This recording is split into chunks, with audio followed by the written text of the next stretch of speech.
The Mad Goose in the Tiger Forest, Part 3. Chinese Folk Tale. My teacher stared at me in amazement, and when I asked him what it all meant my voice was as shrill as that of early childhood. Alas!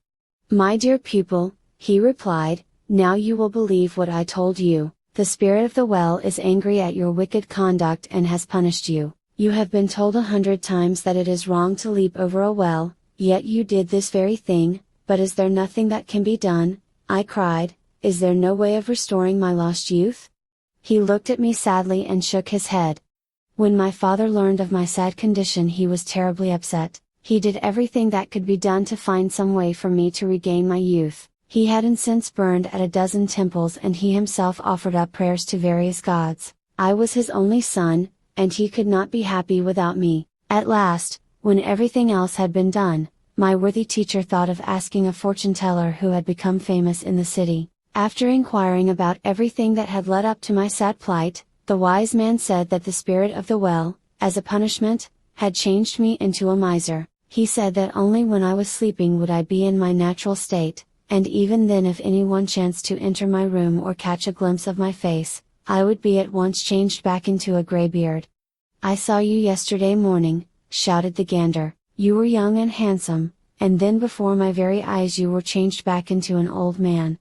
To continue my story, said the young man, the fortune teller at last announced that there was only one chance for my recovery and that a very small one. If at any time, while I was in my rightful shape, that is, as you see me now, a mad goose should come in, leading a tiger forest out of slavery, the charm would be broken, and the evil spirit would no longer have control over me. When the fortune teller's answer was brought to my father, he gave up hope, and so did I, for no one understood the meaning of such a senseless riddle.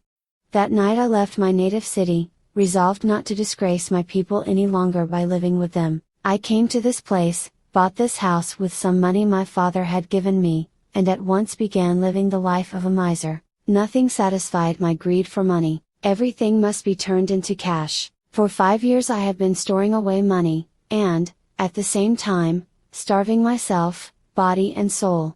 Soon after my arrival here, remembering the fortune teller's riddle, I decided that I would keep a goose to serve as night watchman instead of a dog. In this way I made a start at working out the riddle. But I am not a mad goose, hissed the gander angrily. If it had not been for me you would still be a wrinkled miser. Quite right, dear Chang, quite right, said the young man soothingly, you were not mad, so I gave you the name Chang, which means mad, and thus made a mad goose of you. Oh, I see, said Hulin and Chang together, how clever. So, you see, I had part of my cure here in my backyard all the time, but though I thought as hard as I could think of no way of securing that Chang should lead a tiger forest into my room while I was sleeping. The thing seemed absurd, and I soon gave up trying to study it out. Today by accident it has really come to pass. So I am the tiger forest, am I? Laughed Hulin. Yes, indeed, you are, my dear child, a pretty little tiger forest, for Hu means tiger, and Lin is surely good Chinese for a grove of trees. Then, too, you told me you were a slave girl, hence, Chang led you out of slavery. Oh, I am so glad, said Hulin, forgetting her own poverty, so glad that you don't have to be a horrible old miser any longer. Just at that moment there was a loud banging on the front gate. Who can be knocking in that fashion? Asked the young man in astonishment. Alas! It must be Blackheart, my master, said Hulin, beginning to cry.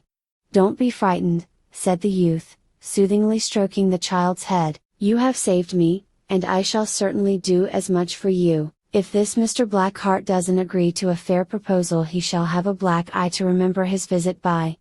It did not take long for the grateful young man to buy Hulin's liberty, especially as he offered as much for her freedom as her master had expected to get when she was 14 or 15 years of age.